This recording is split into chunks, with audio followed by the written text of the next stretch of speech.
प्यारे साथियों, खम्मा गणी गोपालिया शॉर्ट हैंड क्लासेस की डेली न्यूज़पेपर डिक्टेशन सीरीज में आपका स्वागत है। यह डिक्टेशन जनसत्ता अखबार के संपादकीय पृष्ठ से लिया गया है, क्योंकि हिंदी को सुधारने के लिए जनसत्ता एक स्टैंडर्ड अखबार है। तो चलिए 80 शब्द प्रति मिनट की गति से 6 मिनट के डिक्टेशन की शुरुआत कवि सोहनलाल द्विवेदी जी की इन प्रेरणादायी पंक्तियों से करते हैं। डुबकियां सिंधु में गोताखोर लगाता है, जा जाकर खाली हाथ लौट कर आता है। मिलते ना सहज ही मोती गहरे पानी में, बढ़ता दूना विश्वास इसी हैरानी में। मुट्ठी उसकी खाली हर बार नहीं होती, कोशिश करने वालों की हार नहीं होती। Dictation start. पूर्णबंदी के 40 दिन बाद आखिरकार जिंदगी अब खरामा अपने पुराने रास्ते लौटनी शुरू हो गई है। केंद्र सरकार ने कोरोना मामलों के मद्देनजर जिलों को लाल, नारंगी और हरा क्षेत्रों में बांटकर सेवाओं और कामकाज की बहाली की इजाजत दे दी है। बंदी की वजह से कारोबारी गतिविधियां ठप पड़ गई थी। कल कारखाने ठप हो गए थे। ऐसे में उद्योग जगत का दबाव था कि बंदी को लंबे समय तक आगे न बढ़ाया जाए, मगर जिन राज्यों में कोरोना के मामले लगातार बढ़ रहे हैं और उस पर अंकुश लगाना चुनौती बना हुआ है, उनका दबाव था कि बंदी को और आगे बढ़ाया जाए। कुछ राज्यों के सामने स्वाभाविक ही असमंजस की स्थिति थी, पर राज्य सरकारों और केंद्र के विभिन्न महकमों से विचार विमर्श के बाद यही रास्ता निकला कि बंदी को 14 दिन के लिए और आगे बढ़ा दिया जाए, पर जिन इलाकों में संक्रमण कम है या बिल्कुल नहीं है, उनमें कारोबारी और दूसरी गतिविधियों को बहाल कर दिया जाए। हालांकि अभी स्कूल, कॉलेज, रेलें, हवाई जहाज, बस सेवाएं पूरे देश में बंद रहेंगी।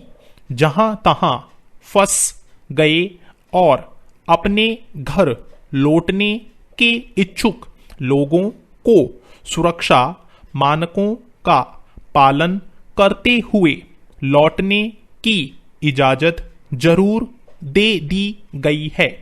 जहां संक्रमण के मामले बिल्कुल नहीं पाए गए, वहां कारोबारी गतिविधियों को बड़े पैमाने पर शुरू करने की छूट मिली है, पर जहां कम मामले हैं, वहां कई कारोबार बंद रहेंगे।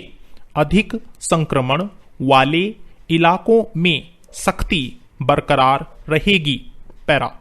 बंदी की वजह से सबसे मुश्किल रोजमर्रा भोजन के लिए श्रम करने वालों, किसानों, कृषि उत्पाद का कारोबार करने वालों को उठानी पड़ रही थी। अब ऐसे लोगों को काम करने की इजाजत मिलने से उनके साथ साथ शहरों में खाने पीने की चीजों की किल्लत से जूझ रहे लोगों को भी कुछ आसानी होगी। इसके अलावा कुछ भारी उद्योगों को भी बड़े पैमाने पर नुकसान उठाना पड़ रहा था, जिन्हें इस फैसले से राहत मिलेगी, पर ये उपाय बहुत थोड़े और पेचीदा भी हैं। इससे किसानों को खेतों में काम करने, फसलें बेचने में बेशक कुछ आसानी होगी, पर चूंकि पाबंदियां जिलेवार स्थितियों को ध्यान में रखते हुए हटाई गई है, इसलिए उन्हें भी कुछ कठिनाइयों का सामना करना ही पड़ेगा। जिलों की सीमाएं इस कदर आपस में जुड़ी होती हैं और पड़ोसी जिलों के लोगों का कामकाज एक दूसरे पर निर्भर होता है, इसलिए अगर एक जिले में छूट दी गई है पर उससे सटे जिले में पाबंदियां बरकरार हैं, तो उनकी आवाजाही पर असर पड़ेगा ही। इस तरह मंडियों में उनका आना जाना सुगम नहीं होगा। यही समस्या शहरों में भी पैदा होगी। एक मोहल्ले में छूट होगी और उससे सटे दूसरे मोहल्ले में नहीं, तो कारोबारी गतिविधियां सुगम कैसे हो सकेंगी। पैरा, इस बंदी की सबसे अधिक मार छोटे मंझोले और सूक्ष्म उद्योगों पर पड़ी है। अगर कुछ इलाकों में उन्हें खोलने की इजाजत मिल भी गई है, तो उनकी मुश्किल यह है कि वे संचालित कैसे हों।